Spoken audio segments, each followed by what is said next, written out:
panahon din ang hinintay ng mga manggagawang bukid bago nila nakamit ang minimithing lupain sa Hacienda Luisita sa Tarlac.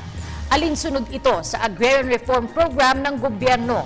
Ang pamamahagi ng nasabing lupain sa mga benepisyaryo ay matatawag na biyaya ng pagsusumikap at pananalig.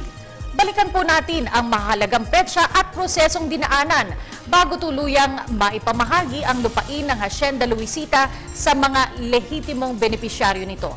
Narito ang report ni Dina Pagibitan. Mula sa Spanish-based company na Compañía General de Tabacos de Filipinas o Tabacalera, naging pagmamayari ng Tarlac Development Corporation o TADECO sa ilalim ni Jose Cuangco Sr. Noong 1957 ang Central Azucarera de Tarlac, kabilang ang Hacienda Luisita sa pamamagitan ng Central Bank Guaranteed Loan mula sa GSIS at dollar loan mula sa Manufacturers Trust of New York.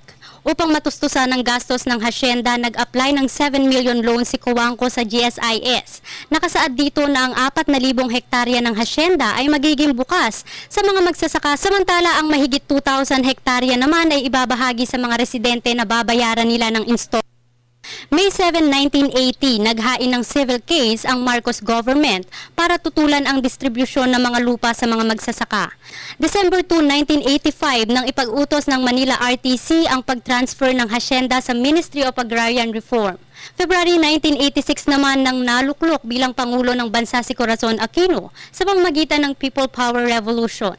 Kasunod nito, inisyu ang Presidential Proclamation No. 131 at Executive Order No. 229 para sa Comprehensive Agrarian Reform Program or CARP. August 23, 1988 naman ang buuin ng TADECO ang Hacienda Luisita Incorporated para sa SDO deal. September 30, 2005 nang kansilahin ang SDO ng Department of Agriculture kung saan ipinag-utos ang distribusyon ng mga lupa sa mga magsasaka at noong December 20, 2005 sinuportahan naman ito ng Presidential Agrarian Reform Council. Taong 2010 na maging presidente si Pangulong Benigno Aquino III at sa kanyang kauna-unahang State of the Nation address, nangako siya ng land distribution sa mga magsasaka ng Hacienda Luisita. November 22, 2011 nang bumoto ang korte ng 14-0 pabor sa distribusyon ng 4,195 hektarya ng hacienda sa mahigit 6,000 benepisyaryong magsasaka.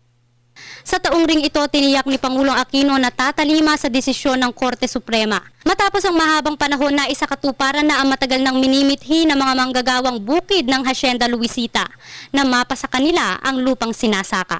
Para sa Telebisyon ng Bayan, ako si Dina Pagibitan.